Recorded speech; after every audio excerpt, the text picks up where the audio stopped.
Assalamualaikum warahmatullahi wabarakatuh. Perkenalkan, saya M. Ramadhani Dwi Putra, MPM 18312155. Saya dari kelompok Simfonia yang terdiri dari saya sendiri, Egy Samari Putra, MPM 18312017. Selanjutnya Beben Saputra 18312211. Di sini saya akan menjelaskan tentang printer 3 dimensi. Dan sebelumnya saya minta maaf, di dalam video ini hanya saya saja, dikarenakan kedua rekan saya ini memiliki kendala yang tidak bisa melakukan membuat videonya. Mereka sudah membuat materi dan saya sudah merangkumnya. Jadilah seperti ini. Oke, di sini yang pertama kali saya menjelaskan pengertian dari ini printer 3 dimensi.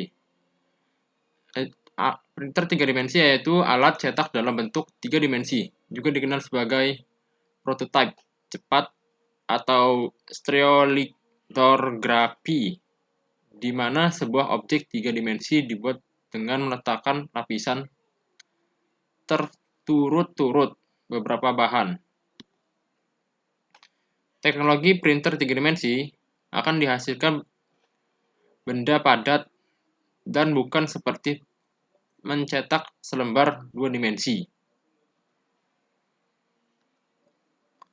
Ini contoh printer 3 dimensinya. Selanjutnya tinta printer. Pengganti tinta adalah bahan jenis resin sebagai material pembentuk objek 3 dimensi yang akan dicetak. Dan ini adalah salah satu contoh dari tintanya. Gambarnya ada di sini. Sejarah. Awalnya dikenal dengan istilah rapid prototyping. Namun material yang digunakan tidaklah cukup kuat untuk disebut sebagai sebuah produk. Mulai berhasil ketika sebuah perusahaan desain 3 dimensi menemukan material baru yang disebut nanocomposite. Cara kerja di printer 3 dimensi ada 5 cara, yaitu roller print of layer of powder material, yang kedua standar inject printhead deposit clover bird, yang ketiga cross section of part is softened, yang keempat plastron lower making room for new layer, yang kelima proses repeated until part is complete. Berikut ini adalah teknik-teknik atau cara kerja printer 3 dimensi. 1. Stereolithografi atau singkatan dari SLA adalah teknik pertama untuk printer 3 dimensi. Yang kedua yaitu digital light processing atau disingkat DLP. Adalah teknik yang hampir sama dengan SLA yang membuat bahan liquid mengeras dengan sinar ultraviolet. Yang ketiga yaitu selective laser sintering atau singkatan dari SLS. Menggunakan tenaga yang sangat tinggi untuk menggabungkan berbagai material seperti plastik, gelas, keramik, dan metal menjadi output 3 dimensi. Yang keempat yaitu electron beam melting atau yang disingkat dengan EBM. Adalah proses dari printer 3 dimensi untuk bahan metal. Yang kelima yaitu multi-jet modeling atau singkatan dari MJM. Mempunyai cara kerja yang sama dengan inkjet printer. Yang keenam adalah Fused Diffusion Modeling atau singkatan dari FDM.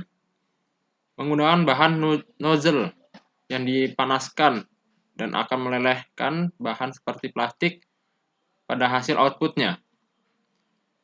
Yang ketujuh adalah semua aktivitas printer 3 dimensi kebanyakan akan menggunakan STL file Yang kedelapan, berbeda dengan mencetak benda-benda mati atau printer 3 dimensi. Dengan material sel hidup atau bioprinting akan mengeluarkan output berupa sel dan gel larut untuk mendukung dan melindungi sel selama percetakan. Kehebatan dan manfaat. Yang pertama adalah bisa membuat tangan robot. Diciptakan untuk membuat orang-orang yang tidak memiliki jari tangan. Tangan robot yang dicetak menggunakan printer 3 dimensi ini dapat disesuaikan dengan bentuk tangan pengguna tangan robot itu sendiri. Tangan ini dicetak menggunakan printer 3 dimensi dengan menggunakan material plastik PLA yang cukup kuat untuk menggunakan penggunaan sehari-hari. Hal ini dikendalikan oleh gerakan pergelangan tangan, lengan, dan tangan melalui kabel dan retur bunges. Selanjutnya, meramalkan penyakit di masa depan. Kehadiran printer 3 dimensi diharapkan dapat menggunakan informasi lebih tentang mumi Mesir yang misterius, seperti penyakit yang diderita di masa lampau, yang dapat membuat meramalkan penyakit di masa depan.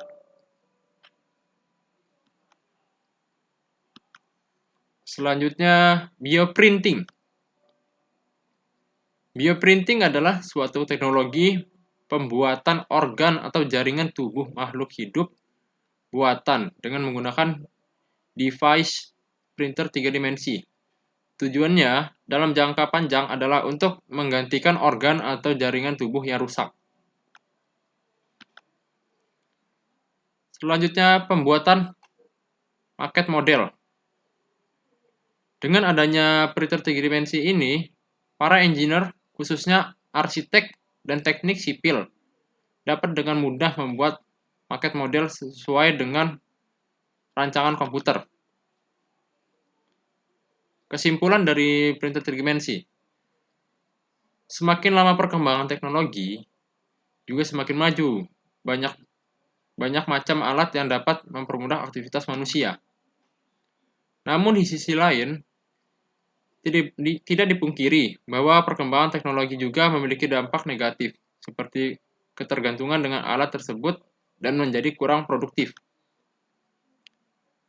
Saran kami, bijaksanalah dalam memilih dan memakai teknologi terkini. Terima kasih. Oke, sekian dari saya. Wassalamualaikum warahmatullahi wabarakatuh.